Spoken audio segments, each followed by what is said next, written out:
पर पहुंची police team. नमस्कार, बहुत स्वागत है आप सभी का। मैं हूं आपके साथ ज्योति यादव। हाल ही में जम्मू कश्मीर के पहलगाम में हुए आतंकी हमले के मारे गए हिंदू पर्यटकों की स्मृति में चारामा नगर में श्रद्धांजलि सभा का आयोजित किया गया, जिसमें आतंकी हमले में शहीद हुए सभी 28 लोगों को श्रद्धांजलि दी गई। इस दौरान लोगों ने पाकिस्तान मुर्दाबाद के नारे लगाए और केंद्र सरकार से आतंकियों को शीघ्र पकड़कर कड़ी से कड़ी सजा देने की मांग की। लोगों ने घटना की निंदा करते हुए कहा कि देश की एकता और अखंडता पर हमले को कभी बर्दाश्त नहीं किया जाएगा और इस प्रकार की घटनाओं के खिलाफ सरकार को कठोर कदम उठाने चाहिए।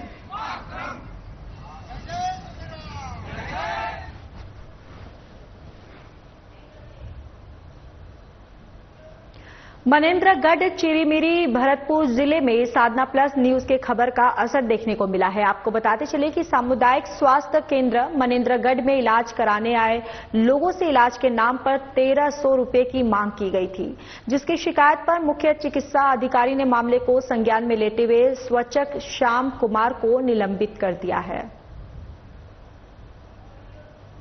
ये गंभीर मामला संज्ञान में आया है और इस पर त्वरित कार्रवाई करते हुए मेरे द्वारा एक जांच दल का गठन कर दिया गया है, जिसको 7 दिवस में अपनी जांच रिपोर्ट प्रस्तुत करने के लिए निर्देशित किया गया है और जांच में यदि संबंधित कर्मचारी दोषी पाया जाता है तो उसके विरुद्ध कड़ी से कड़ी कार्रवाई की जाएगी। तो वहीं नक्सल इतिहास में अब तक का सबसे बड़ा ऑपरेशन छत्तीसगढ़, तेलंगाना और महाराष्ट्र की सीमा पर जारी है। करेगुट्टा पहाड़ियों में घिरे नक्सलियों पर सुरक्षा बलों द्वारा जबरदस्त प्रहार किया जा रहा है। इस भीषण मुठभेड़ में अब तक PLGA बटालियन नंबर 1 की और 3 महिला नक्सलियों के शव, भारी मात्रा में विस्फोटक सामग्री, हथियार बरामद किए हैं। इस ऑपरेशन में छत्तीसगढ़ के DRG, STF और CRPF बस्तर के जवानों, 7 महाराष्ट्र के C-60 कमांडर जो हैं वो सेना की सक्रिय भागीदारी जो है इस मुठभेड़ में देखी गई है।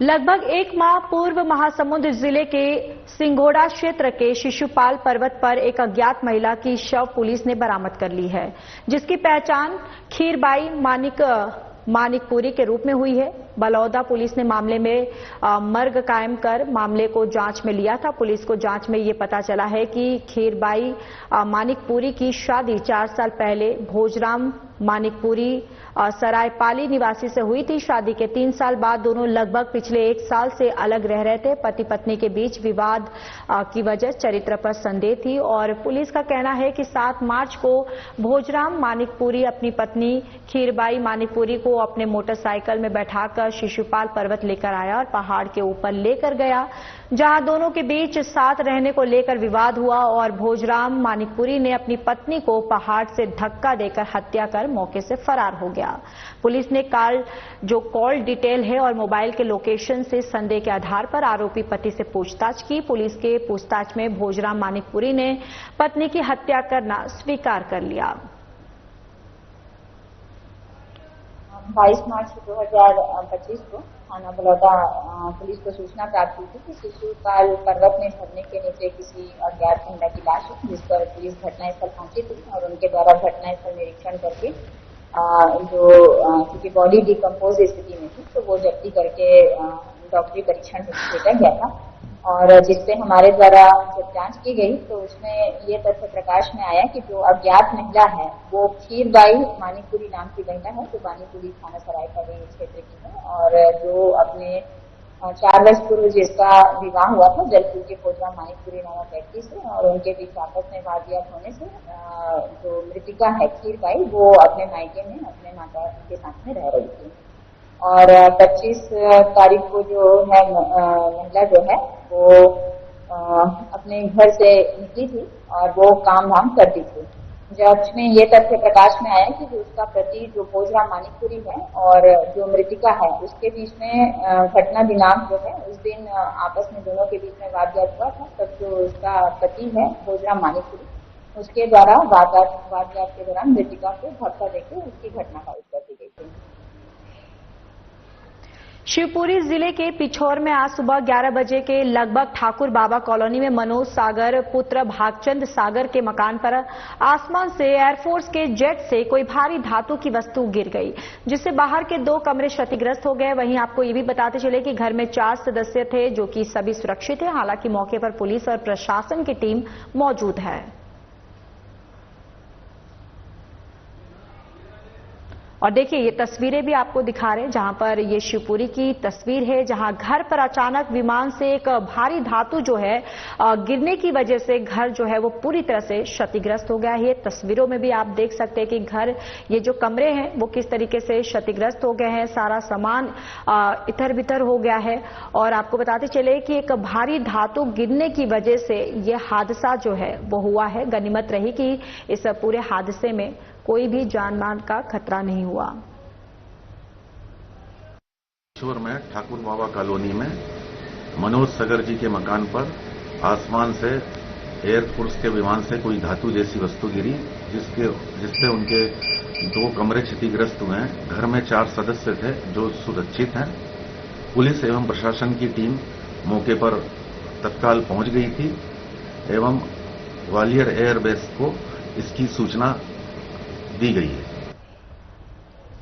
मुख्यमंत्री विष्णुदेव साय का बयान सामने आया है, जिसमें उन्होंने कहा है कि पिछले दिनों कश्मीर के अंदर आतंकवादियों ने कायराना हरकत की है, निहत्थे लोगों को गोली का शिकार बनाया। उस कृत्य की जितनी भी निंदा की जाए कम है।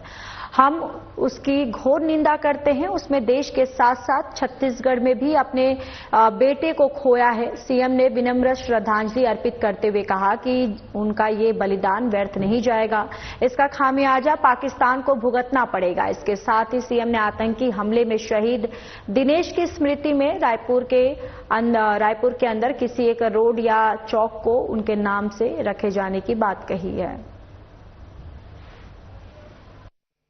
पिछले दिनों कश्मीर के अंदर पहलगाम में आतंकवादियों ने जिस तरह से कायराना हरकत किया, निर्दोष लोगों को, निहत्थे लोगों को गोली का शिकार बनाया, उस कृत्य की जितनी निंदा की जाए कम है। उस कृत्य की घोर निंदा करते हैं और उसमें देश के साथ साथ छत्तीसगढ़ ने भी अपने एक बेटा को खोया। दिनेश हम लोगों के बीच नहीं रहे। आज हम सभी लोग उनको अंतिम विदाई देने के लिए यहाँ पर एकत्र हुए थे और उनको विनम्र श्रद्धांजलि अर्पित करते हैं। प्रभु से प्रार्थना है कि उनको अपने चरणों में स्थान दें और उनके जो शोक संतप्त परिवार हैं उनको इस गहन शोक को सहने की शक्ति प्रदान करें और उनका ये बलिदान व्यर्थ नहीं जाएगा। इसका खामियाजा पाकिस्तान को भुगतना पड़ेगा। जिस तरह से हमारे देश के यशस्वी प्रधानमंत्री गंभीरता से इस विषय को लिए हैं, देश इस विषय को लिया है, निश्चित रूप से पाकिस्तान भुगतेगा और श्री दिनेश जी की स्मृति को हम लोग बना के रखेंगे। अपने रायपुर के अंदर हम लोग सोच विचार करके कोई भी एक रोड या चौक को उनके नाम से रखेंगे ताकि आने वाली पीढ़ी भी उनको याद करता रहेगा। पूर्व मंत्री अमरजीत भगत का बयान सामने आया, जिसमें उन्होंने पहलगाम की घटना पर अपनी प्रतिक्रिया दी है। उन्होंने कहा है कि घटना बहुत ही दुखद है। वहां के लोगों के जीवन का आधार पर्यटन है। इस तरीके की घटना होगी तो वहां कौन घूमने जाएगा। इसके साथ ही उन्होंने भारत सरकार की पाकिस्तान पर लिए गए महत्वपूर्ण निर्णय पर बयान देते हुए कहा कि पाकिस्तान के खिलाफ कोई भी लड़ाई भारत सरकार लड़ती है तो पूरा देश एक होगा। आप लड़ाई लड़े जहां पर भारत की सुरक्षा का सवाल है, पूरा देश एक साथ है। ये भी सुनिश्चित करना चाहिए कि घटना घटी है, इसमें किसकी लापरवाही हुई है। पहली बात तो ये जो घटना हुई है ये बहुत दुखद है। पहलगांव में जहां पर पूरा देश और विदेश के पर्यटक आते थे, वहां के लोगों का जीवन का एक आधार था पर्यटन। और अगर इस प्रकार की घटना होगी तो कौन वहां जाएगा। इस घटना का जितना निंदा किया जाए उतना कम है। और ये घटना किसके लापरवाही से, किसके नेग्लिजेंसी से घटा है, उसमें जवाबदेही तय होना चाहिए। रहा सवाल भारत सरकार ने जो कदम उठाया है उसका, पाकिस्तान के खिलाफ कोई भी लड़ाई अगर भारत सरकार लड़ती है, चाहे वो केंद्र में भारतीय जनता पार्टी की सरकार हो, चाहे अन्य दल की सरकार हो, हरेक भारतीय का पूरा समर्थन है। आप लड़िए ना, केवल बंदर भक्ति देने से नहीं बनेगा। आपने कहा था एक सर के बदले 10 सर काट के लाएंगे, आप आगे बढ़िए ना।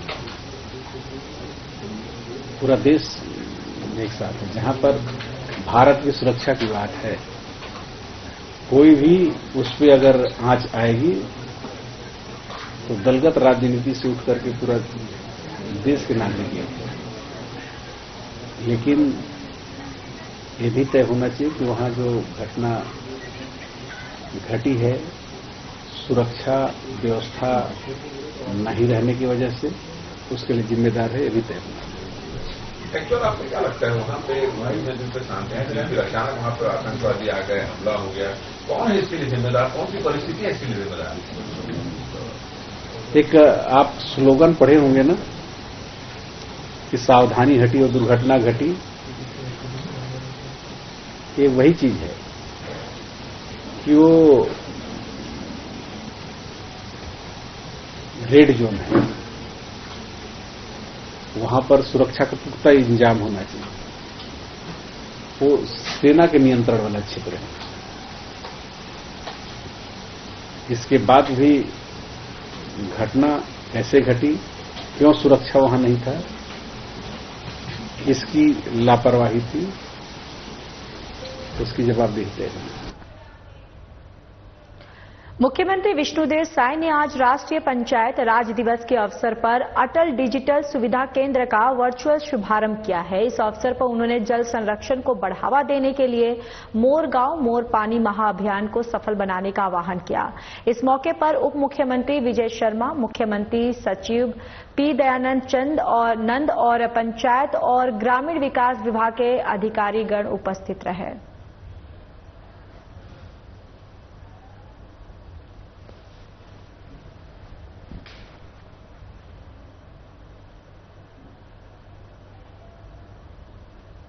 तो अटल डिजिटल सुविधा केंद्र का वर्चुअल यहां पर शुभारंभ हुआ है और आपको बताते चले कि मुख्यमंत्री विष्णुदेव साय ने वर्चुअली माध्यम से इस अटल डिजिटल सुविधा केंद्र का शुभारंभ किया।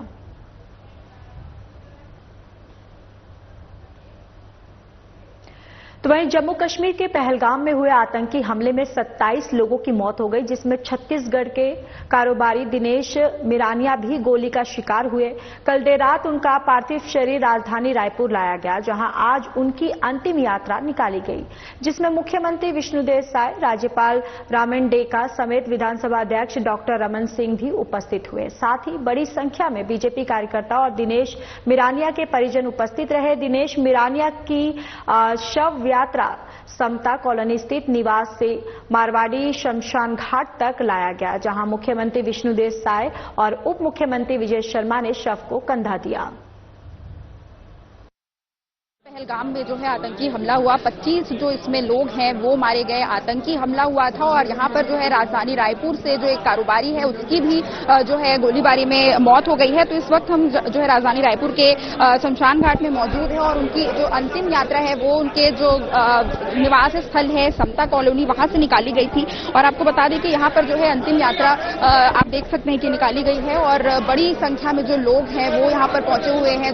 जो तमाम तरीके की जो पुलिस फोर्स है और इसी के साथ जो मंत्री हैं, मुख्यमंत्री विष्णुदेव साय, राज्यपाल रामेन डेका समेत तमाम तरीके के जो लोग हैं वो यहाँ पर पहुंचे हुए हैं।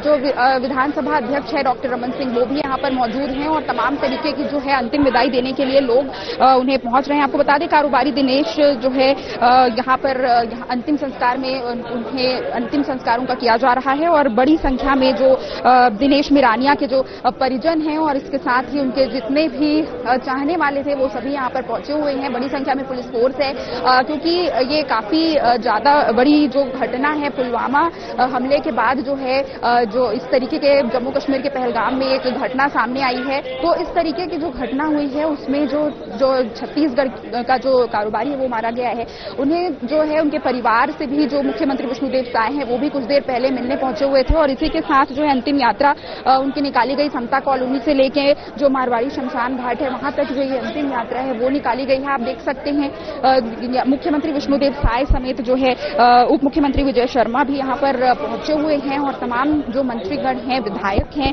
वो पहुंचे हुए हैं। तो इस तरीके की जो घटना हुई है उसकी जो है मुख्यमंत्री विष्णुदेव साय ने यह भी कहा है, डॉक्टर रमन सिंह का भी बयान सामने आया है कि वो लोग जो है मृतक के परिवार के साथ खड़े हुए हैं और तमाम तरीके की उन्हें सहायता भी दी जाएगी। और आप देख सकते हैं कि यहाँ पर कुछ देर पहले अंतिम यात्रा निकालते हुए राजधानी रायपुर के शमशान घाट पर पहुंचे मुख्यमंत्री विष्णुदेव साय यहाँ पर मौजूद हैं, वो यहाँ पर बैठे हुए हैं। वित्त मंत्री ओपी चौधरी जो है अध्यक्ष जो है वो भी यहाँ पर पहुंचे हुए हैं। इसके साथ ही मुख्यमंत्री विष्णुदेव साय, तमाम तरीके के जो विधायक हैं, बीजेपी के कार्यकर्ता हैं, वो सभी यहाँ पर पहुंचे हुए हैं और जो है यहाँ पर सभा आयोजित की गई है, श्रद्धांजलि सभा दी जा रही है और इसी के साथ ही जो है मुख्यमंत्री विष्णुदेव साय यहाँ पर पहुंचे हुए, उप मुख्यमंत्री विजय शर्मा भी यहाँ पर मौजूद हैं और वित्त मंत्री ओपी चौधरी, साथ ही बीजेपी अध्यक्ष भी किरण सिंह देव भी यहाँ पर पहुंचे हुए हैं। तो बड़ी संख्या में जो यहाँ पर जो संख्या में मौजूद हैं लोग तमाम तरीके के, और जो है दिनेश मारविया को जो है अंतिम यात्रा में उनकी शामिल हुए हैं। और आपको बता दें कि पहलगाम में जो आतंकी हमला हुआ था वो ये लोग यहाँ पर पहुंचे हुए, आतंकी हमला जो हुआ था यहाँ पर रायपुर का एक कारोबारी है वो भी मारा गया था और इसी कड़ी में ये अंतिम यात्रा जो है निकाली गई। आपको बता दें कल देर शाम उनका शव जो है पार्थिव शरीर यहाँ लाया गया और समता कॉलोनी में आज जो है एक शोक सभा भी रखी गई थी जिसमें उनकी पत्नी बेहोश भी हो गई थी। तो इस तरीके की जो घटना है, घूमने गए हुए थे दिनेश मारविया और उनके साथ ये जो आतंकी हमले में जो है वो भी मारे गए हैं। तो तमाम तरीके की छत्तीसगढ़ शासन जो है सहायता प्रदान करने की कोशिश करी और इसके साथ ही अंतिम यात्रा में आज शामिल भी हुए। तो कैमरामैन वीरेंद्र के साथ मैं छाया जायसवाल, साधना प्लस न्यूज रायपुर। पूर्व मंत्री अमरजीत भगत का बयान सामने आया है जिसमें उन्होंने कांग्रेस के कल से शुरू होने वाले संविधान बचाओ अभियान को लेकर बयान देते हुए कहा कि कार्यक्रम का स्वागत करते हैं और सफल करने के लिए प्रयासरत रहेंगे। देश में संविधान है तभी देश मजबूत है। सभी नागरिकों को संवैधानिक अधिकार दिया गया है पर सभी को अपने अधिकारों का पता होना चाहिए और इसलिए ये कार्यक्रम स्वागत योग्य है।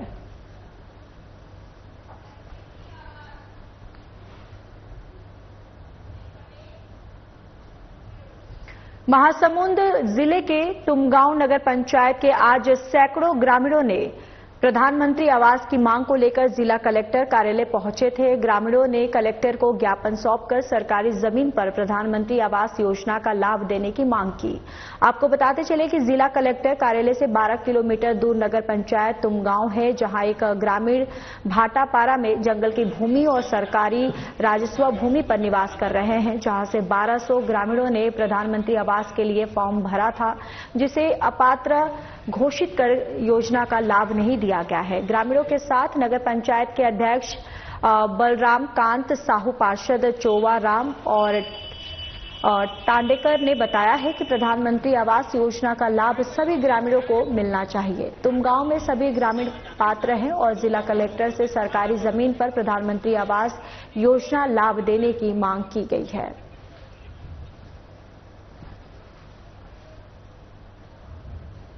हमारा नगर में ना आवास नहीं बन पाते, पूरा बोलते पटवारी सब घास जमीन है। तो हमन बोले कि कैसे बनी है यहाँ, तो बोलते तुम कलेक्टर जाओ, कलेक्टर से जाके गोहराओ तो तुम्हार मन के घास जमीन ला आबादी घोषित कर दी करके। तो ये मांगला लेके आ रहे हैं। और दूसरा मांग है कि ये वीरान गाँव नगर बेंद्रेडी ना पूरा नगर पंचायत में शामिल करवा कर आ रहे हैं। अभी लगभग 1200 आवेदन मूर्ति रहा है जिसमें से सब लोग रिजेक्ट कर दे कि वो तुहन मन के जमीन नहीं है, ये जमीन जबकि था वो घास जमीन है करके एक पाके हम ज्यादा गोरा बराहन कि कैसनो करके हमार जनता मोहल्ला मन सुविधा दे पान कर सर से नहीं मिले हन। कोई सृष्टि मैडम है ना डिप्टी कलेक्टर ओकर से मिले हन, तो वो बोला थे कि एक के गाँव ला हमन नहीं दे सकन, हम ना एक एक गाँव ला नहीं दे सकन, जबकि भी है ना सब गाँव के मन एक बार गोहराही ना तो देबोन तो सब गाँव ला देबोन आबादी घोषित करबोन। तो एक एक नगर पंचायत एक हमारे जिला में नहीं है, हमारे जिला में बहुत सारा ग्रामीण है, ये मैंने सब चीज से वंचित है, लेकिन अभी तक के कोनो बात ला रखे नहीं है। आप पहले रखे हो कि बतावा। जम्मू कश्मीर के पहलगाम में आतंकी हमले के बाद चिरमिरी से घूमने गए लोगों के परिजनों ने अब राहत की सांस ली है। घूमने गए सभी 11 लोग सुरक्षित बताए जा रहे हैं। जिस समय आतंकवादी हमला हुआ था उस समय सभी लोग अपने हमले की जगह पर ही मौजूद थे। तो वहीं जिस प्रकार से नाम पूछकर पर्यटकों को मारने की बात सामने आ रही है, तो वहीं चिरमिरी से गए लोगों की जान बचाने में नजफ नाम के कम मुस्लिम युवक के प्रति आभार जताया जा रहा है। परिवार के लोगों ने भी उस युवक की तारीफ की, साथ ही सोशल मीडिया में भी मुस्लिम युवक की तारीफ की जा रही है। आपको बताते चले कि चिरमिरी से घूमने गए 4 दोस्त परिवार सहित गए थे, जिसमें नगर निगम के वार्ड नंबर 12 की बीजेपी पार्षद अपूर्वा स्थापक भी शामिल है।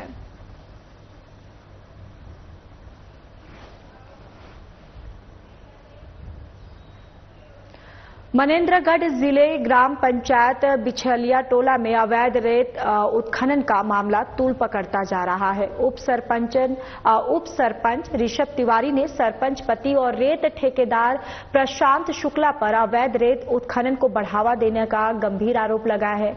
उप सरपंच का कहना है कि पंचायत क्षेत्र में रेत के अवैध खनन से पर्यावरण को भारी नुकसान हो रहा है और साथ ही राजस्व की भी हानि हो रही है। उन्होंने प्रशासन से इस मामले की निष्पक्ष जांच की मांग की और इस मामले में ग्राम पंचायत के वर्तमान सरपंच सोन कुंवर ने भी ठेकेदार प्रशांत शुक्ला और पंचायत सचिव टीपी पर चोरी और अनियमितताओं का आरोप लगाते हुए पुलिस अधीक्षक और कलेक्टर को शिकायत पत्र सौंपा था।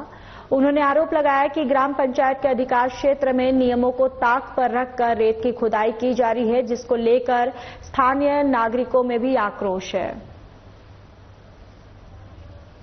मैं रेत उत्खनन को लेकर कर रहा हूं।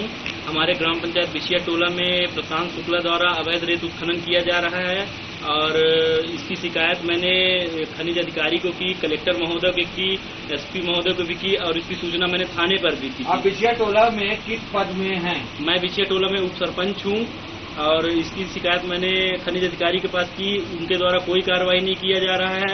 उनके द्वारा बोला जा रहा है कि तुमको जहां जाना है वहां जा सकते हो। प्रशांत शुक्ला बोलता है कि कोई कार्रवाई नहीं होगी, जाओ तुमको जहां जाना है वहां जा सकते हो, मेरा कोई कुछ नहीं कर सकता है। पैसा लेकर सब बिके हुए हैं। किस तरह के कलेक्टर साहब को आपने आवेदन दिया है? किस तरह के कलेक्टर साहब ने आश्वासन दिया? मैंने कलेक्टर साहब को ये आवेदन दिया है और कलेक्टर साहब ने मेरे को आश्वासन दिया है कि इस पर उचित कार्रवाई की जाएगी, पर खनिज अधिकारी द्वारा कोई कार्रवाई नहीं की जा रही है। कांकेर जिले के कोरतारा के छोटे जंगलों में अवैध ईंट भट्टे का धंधा जोरों पर है। संचालक लाखों रुपए कमाने के लालच में सरकार के नियमों को नजरअंदाज कर रहे हैं।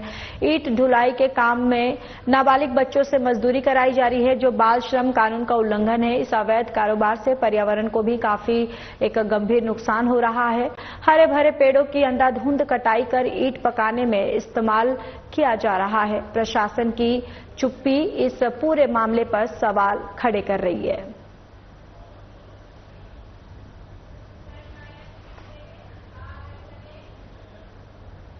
कांकेर जिले के कोरर थाना क्षेत्र के ग्राम ऊपर तोनका में दिल दहला देने वाली घटना सामने आई है, जहां शराब के नशे में धूत एक पति ने मामूली बात पर अपनी पत्नी को जिंदा आग के हवाले कर दिया। घटना उस समय हुई जब पत्नी ने खेत के बाड़ी में सोने से इनकार कर दिया। गुस्साए पति ने खेत में पड़े पैरा में माचिस लगाकर पत्नी को जला डाला। घटना के बाद क्षेत्र में सनसनी फैल गई। पुलिस ने मामले को गंभीरता से लेते हुए त्वरित कार्रवाई की है और मात्र 48 घंटे के भीतर आरोपी पति को गिरफ्तार कर लिया है। तो वही पूछताछ के बाद उसे न्यायिक रिमांड पर जेल भेज दिया गया है और ये मामला केवल घरेलू हिंसा की नहीं ये जो भयावह तस्वीर जो है वो पेश करता है और बल्कि समाज में महिलाओं की सुरक्षा को लेकर गहरे सवाल भी जो है ये तस्वीर दिखा रहा है। और पुलिस देखिए अब इस पूरे मामले में जांच पड़ताल कर रही है और फिलहाल पति को यहां पर हिरासत में पुलिस ने ले लिया है।